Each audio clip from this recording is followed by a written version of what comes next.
Capítulo 3: Natureza e Cultura. Aula número 1. Os principais objetivos deste capítulo são: caracterizar a noção de cultura, distinguir a linguagem humana da linguagem animal, compreender a relação cultural entre tradição e ruptura, identificar as transformações da cultura no mundo contemporâneo. Para compreender este capítulo, existem alguns conceitos que são muito importantes.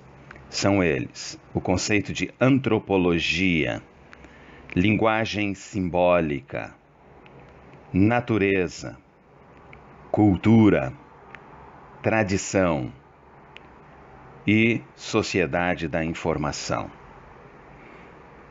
Quando nós olhamos para a nossa sociedade e vemos a maioria das pessoas, a maioria das casas se organizarem em torno da figura do homem. São sociedades patriarcais.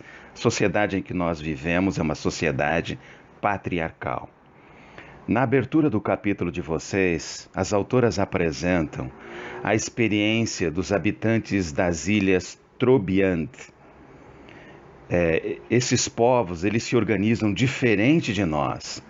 Eles têm um sistema matrilinear, ou seja, as famílias, elas estão organizadas em torno da autoridade da mãe. Existe uma filósofa também chamada Simone de Beauvoir, que ela afirma o seguinte: ninguém nasce mulher, torna-se mulher. É interessante porque quando nós olhamos para nossa cultura, nós tendemos a naturalizar algumas coisas, como se aquelas coisas só pudessem ocorrer desta maneira. Aí quando nós olhamos para sociedades que são diferentes das nossas, nós veremos que eles naturalizam outras coisas. Então, afinal de contas, o que dentro da nossa sociedade nós podemos chamar de natural e o que nós podemos chamar de cultural?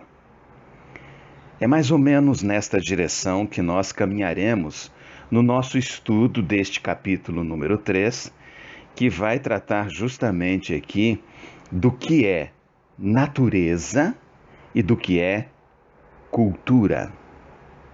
Ok? Muito bem. Abrindo aí o livro de vocês, seja no PDF ou livro físico, vocês encontrarão na página 37 o primeiro item do capítulo: o mundo humano dos símbolos. O mundo humano dos símbolos. Nós vamos entender aqui, a partir deste tópico, que nós, seres humanos, temos algumas diferenças em relação ao mundo dos animais. Nós vamos analisar aqui um pouco de antropologia. E aí vem aquele primeiro conceito que a gente deveria entender, o conceito de antropologia. O termo antropologia origina-se do grego anthropos, homem, e logos, teoria, ciência. Esse conceito, inicialmente usado pela filosofia, foi apropriado pela ciência a partir do final do século XIX, que surge então a antropologia científica, a etnologia, a etologia, que se ocupam do estudo de campo de diferentes culturas nos mais variados aspectos. Ou seja, a antropologia, ela nos dá conta de compreendermos como que os grupos humanos constroem a sua cultura. Tá? Como é que eles constroem o seu modo de viver, a sua maneira de organizarem as suas sociedades. A linguagem nós poderíamos pontuá-la como sendo a porta de entrada para este mundo humano. Primeiro, para analisarmos a questão da linguagem, vamos diferenciar aqui um pouco o que seria a linguagem utilizada pelos animais e a linguagem utilizada pelos humanos, e o que ela significa no mundo do animal e o que ela significa no mundo humano. Na primavera, quando os estoques de comida estão baixos, as operárias coletam néctar.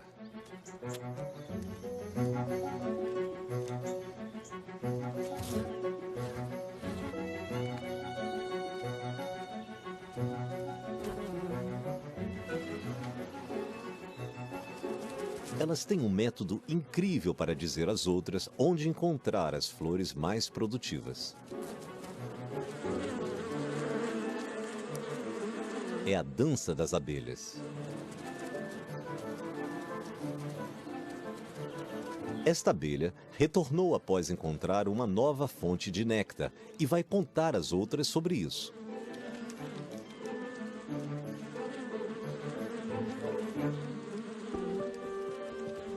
Primeiro, ela reúne o público para isso. Ela sobe nas costas das irmãs e vibra seu abdômen. Agora que conseguiu a atenção das outras, ela inicia a dança usando um código de movimentos para dizer onde sua descoberta está.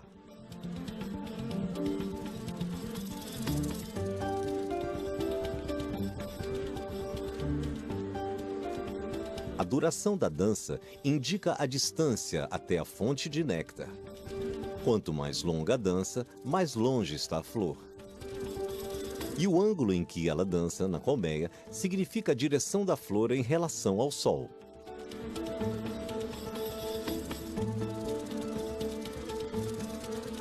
Suas instruções são muito precisas e podem demarcar uma fonte de néctar a mais de 6 quilômetros de distância. Algumas de suas colegas partem imediatamente para encontrá-la.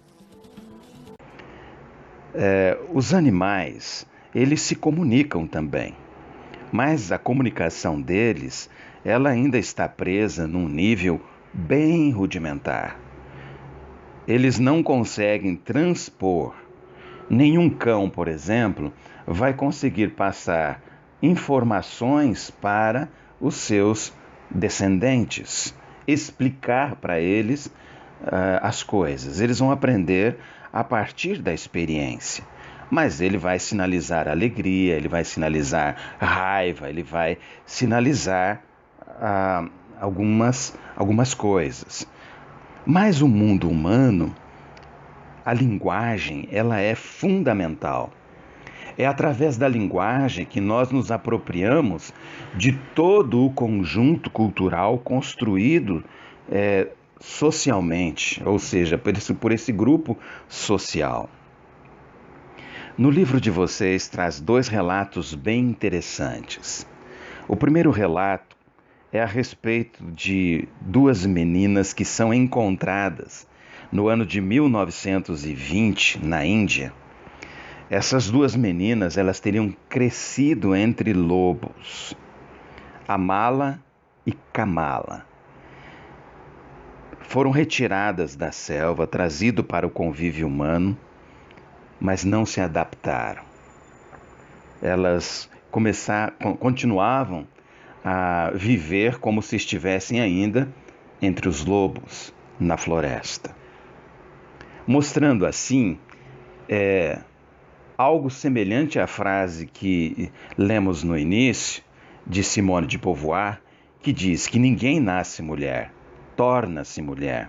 Ou seja, é através da linguagem que nós vamos nos apropriando da cultura, dos valores, de todos os elementos que marcam o povo ou a sociedade na qual nós estamos inseridos. Tem um outro exemplo notável do que a linguagem representa como porta de entrada para o mundo humano, que é a história de Helen Keller. Helen Keller viveu entre 1880 e 1968. Uma escritora famosa, só que ela nasceu com uma deficiência visual e auditiva.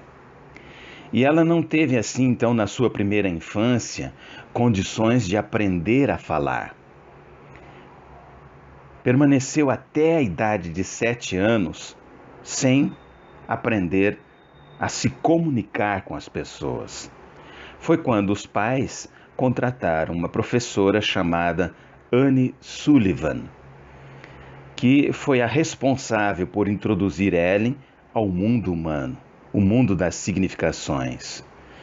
E olha que interessante o que ela relata no seu escrito. Na autobiografia, ela escreve o seguinte: minha professora colocou minha mão sobre o jorro. À medida que o fluxo gelado corria em minha mão, ela soletrou na outra a palavra água. Primeiro devagarinho, depois mais depressa. Fiquei quieta. Toda a minha atenção concentrava-se no movimento de seus dedos. De repente, senti uma nebulosa consciência de algo como que esquecido. Uma impressão de retorno do pensamento, e de alguma forma o mistério da linguagem me foi revelado. Soube então que A-G-U-A significava a maravilhosa coisa fria que deslizava pela minha mão. Saí do poço ansiosa por aprender. Tudo tinha um nome, e cada nome dava origem a um novo pensamento. No mesmo dia, Ellen associou inúmeras outras palavras a objetos que podia tocar. E esse rompimento do seu silêncio, do seu mundo interior, fez com que ela pudesse, então, apesar de cega e surda, a partir da linguagem de sinais adaptada e com o toque da mão, ela conseguiu se apropriar de todo o conjunto cultural do seu tempo, inclusive se tornar uma escritora. No dia em que se libertou, Helen Keller aprendeu 30 palavras novas. Depois de alguns meses, não havia um pensamento ou sentimento que ela não conseguisse expressar. Com 20 anos de idade, ela entrou para a faculdade Radcliffe, tendo Anne como intérprete. Durante seus estudos, ela escreveu e publicou A História de Sua Vida, um dos livros mais populares da literatura norte-americana, e em 1904 formou-se com louvor. Ela passou a sua vida visitando deficientes físicos e mentais, escrevendo mais livros, angariando fundos para a Fundação Norte-Americana para os Cegos, visitando soldados feridos e viajando pelo mundo, encorajando outras pessoas a enfrentar as dificuldades da vida. Sobre aquela época, ela comentou: felizmente tenho muito trabalho a fazer, e enquanto estiver trabalhando, terei sempre certeza que os meus anseios não realizados serão amplamente satisfeitos em um mundo onde nunca mais os olhos conheçam as trevas e nem os ouvidos o silêncio. Quando morreu em 1968, Ellen deixou um exemplo para todos aqueles que duvidaram que pudessem vencer.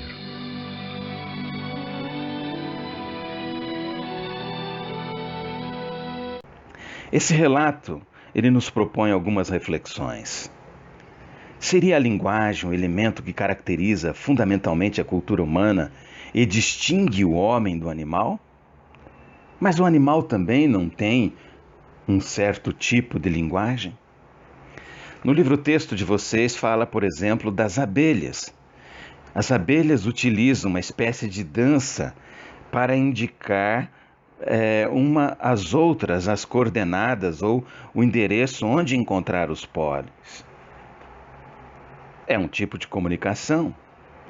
Animais como os macacos, os cães, organismos mais complexos que os insetos, muitas vezes nos surpreende com reações semelhantes às dos humanos. Eles são capazes de demonstrar amor, raiva, alegria, tristeza, além de outras características comuns aos humanos. Será que os cães pensam? E se pensa, em que o pensamento deles se distingue dos nossos? No caso das abelhas, é um tipo de linguagem rudimentar, programada biologicamente e idêntico em todos os indivíduos da espécie. No exemplo do cão, também algumas das suas comunicações, como rosnar, por exemplo, é uma reação instintiva de defesa. Mas ele é capaz de caminhar um pouquinho mais na linguagem. Ele vai entender comandos do seu dono. Então isso já pressupõe que ele tem um certo tipo de inteligência. Foram realizadas também pesquisas com chimpanzés na década de 60. E os chimpanzés, eles conseguiram também desenvolver linguagem de sinais. Mas eles não tinham a ferramenta para a linguagem oral. Eles não conseguiam, porque a sua faringe e a laringe não eram apropriadas para a linguagem humana. Mas conseguiram ensinar de 100 a 200 expressões a um chimpanzé. E ele aprendeu. Então ele já possui um nível de inteligência que nós poderíamos colocá-lo como superior ao nível das abelhas. É porque ele consegue já elaborar alguns símbolos. Alguns animais, geralmente organismos mais complexos, eles possuem uma inteligência que lhes permite agir adiante de fatos concretos. Mas, sobretudo, eles não rompem aquela linha divisória entre o homem e o animal. O ato humano pode ser considerado voluntário, consciente da finalidade. Nós conseguimos desenhar na nossa mente ou construir na nossa mente a ação que vamos praticar depois. E nós, inclusive, conseguimos antever, prever qual será o resultado desta ação. Isto só é possível porque a inteligência humana, ela se utiliza de uma linguagem que é simbólica. A linguagem, ela intervém como forma abstrata que nos permite, então, reorganizar a experiência vivida em outro contexto, conferindo-lhe novo sentido. É através da linguagem, por exemplo, que nós temos a percepção do tempo, que é o passado, o presente e o futuro. Os animais, eles não conseguem fazer esse aporte temporal. Só os seres humanos são capazes de organizar-se dentro de uma linha temporal. Portanto, essa linguagem simbólica, essa representação simbólica e abstrata, essa possibilidade de recortes temporais na linguagem e na compreensão da linguagem, nos possibilita, nos dá as condições necessárias para agir sobre o mundo, para transformá-lo. Portanto, é esse tipo de representação que nós dizemos ser o divisor de águas, que marca a separação entre a natureza dos homens e a natureza dos animais. Somos seres que falam, e a palavra encontra-se então ali no limiar do mundo humano. A esse respeito, confira a interpretação dos filósofos frankfurtianos Theodor Adorno e Max Horkheimer. A citação aparece no livro de vocês, na página 39. Eles dizem o seguinte: o mundo do animal é um mundo sem conceito. Nele Nenhuma palavra existe para fixar o idêntico no fluxo dos fenômenos. A mesma espécie na variação dos exemplos, a mesma coisa na diversidade das situações. Mesmo que a recognição seja possível, a identificação está limitada ao que foi predeterminado de maneira vital. No fluxo, nada se acha que se possa determinar como permanente, e, no entanto, tudo permanece idêntico, porque não há nenhum saber sólido acerca do passado e nenhum olhar claro mirando o futuro. O animal responde ao nome e não tem um eu. Está fechado em si mesmo e, no entanto, abandonado. A cada momento surge uma nova compulsão. Nenhuma ideia a transcende. Na alma do animal já estão plantados os diferentes sentimentos e necessidades do homem, inclusive os elementos do espírito, sem o apoio que só a razão organizadora confere. Então aqui nós encerramos o tópico número 1, que nos mostra que o mundo humano, ele é esse mundo dos símbolos, que rompe com o mundo da natureza. Só o ser humano é capaz de fazer esse recorte temporal, passado, presente, futuro. Só o ser humano é capaz de antever, prever, construir no seu pensamento e planejar a sua ação. Por isso, o mundo humano é o mundo do símbolo, é o mundo que rompe com o mundo dos animais, ok?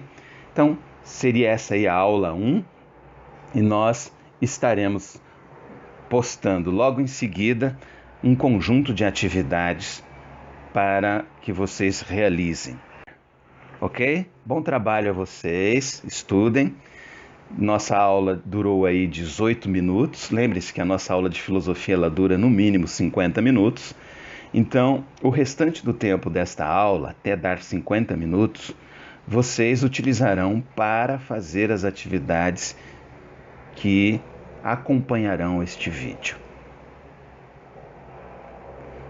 Ok.